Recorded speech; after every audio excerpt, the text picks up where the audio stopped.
Nah guys, nugget crispy. Di sini saya ada sediakan dada ayam sebanyak 2 kilo. Isi saja ya 2 kilo. Dan sudah kena cuci. Lepas itu kita potong kecil-kecil guys. Sudah potong begini, perapkan dulu 8 teaspoon garam. Lada putih 2 teaspoon.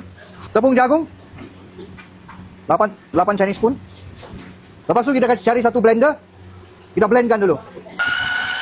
Macam mana kita mau tahu dia okey ke tak okey? Dia start macam bergabung sudah. Nampak tak?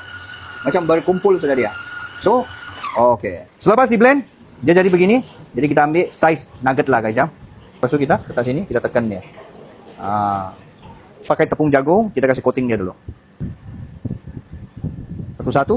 Lepas itu kita masuk freezer dulu 30 minit supaya dia keras, baru kita goreng.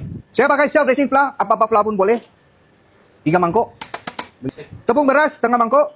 Tepung jagung setengah mangkok juga. Garlic powder 1 teaspoon. Garam 1 teaspoon. Chili powder ataupun paprika setengah teaspoon. Sparkling water. Ini kali batternya saya mau buat dia cair sedikit. Lebih kurang begini guys. Nampak? Sediakan minyak panas. Ambilkan nugget. Okay, kita masukkan dalam batter. Begini saja.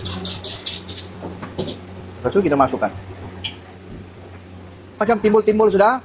Begini. Golden brown sudah. Kita saringkan dulu. Ayo, sos saya mah. Ini sos apa? Komen di bawah.